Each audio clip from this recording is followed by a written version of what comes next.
Ngayong araw nga pala mga tol, magluluto naman tayo ng pakbet. Pero hindi ito yung pakbet na kagaya ng iniisip mo. Espesyal na pakbet ang gagawin natin mga tol.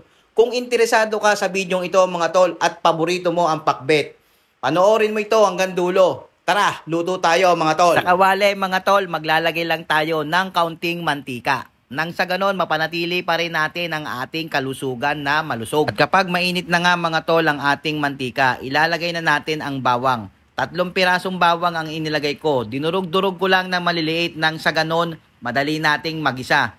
Estilo na rin yan ang pamamaraan ko sa pagigisa ng ating sibuyas at bawang. At kapag medyo mapula na ang ating bawang, ilalagay na rin natin ang sibuyas mga tol. Siya nga pala, shoutout nga pala sa ating mga manonood na sina Engineer Jerwin Asutilla na laging nagko-comment sa ating videos. Salamat sa iyong panonood tol. At syempre kay Dexter Batanes, ang Mr. Pogi ng Amaya. At shoutout din kay Engineer Harold na paborito ang inalamangan. Ito na para sa iyo tol, na request mo dati. At kapag nakita mo nang lupaypay na yung kamatis, pwede mo nang ilagay yung kapirasong 1/4 na manok. Isusunod na rin nating ilagay ang 1 pirasong pork cubes at saka 300 pirasong paminta. At pagkatapos niyan mga tol, magmamagaling muna tayo sa ating mga viewers para kunyari magaling tayong magluto. Timpladong alamang nga pala ang ilalagay natin mga tol para mas masarap ang ating lulutuin ngayon. Wari ko naman ay nahuhulaan mo na ang ating niluluto ngayong araw. Sandali lang mga tol, wag ka munang aalis. Pakikita ko lang sa iyo kung bakit naging special itong pakbit natin.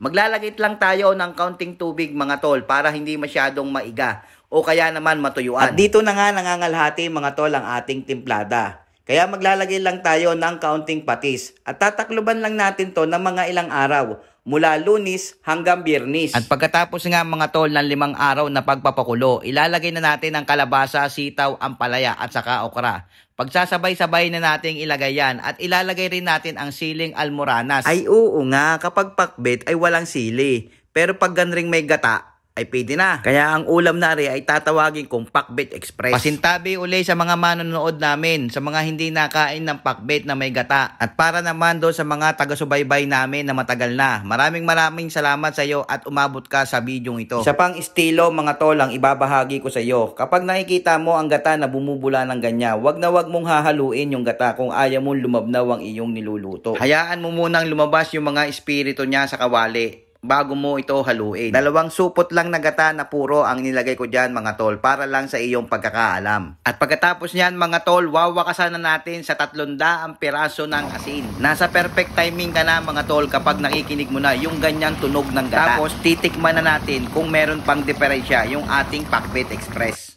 At syempre, ipanghuhuli natin yung ating talong para hindi masyadong magtubig ang ating Pakbet Express. Finished product na tayo mga tol. Salamat sa iyong panonood. Kung umabot ka pa sa bidyong ito, alam ko nag-e-enjoy ka sa panonood. Huwag mo namang kalimutang i-like o i-follow ang aking page. At mag-comment ka na rin kung taga saan ka. Nang sa ganon, malaman ko naman kung hanggang saan umabot ang video natin. Maraming salamat sa iyong panonood. Hanggang sa muli. Paalam!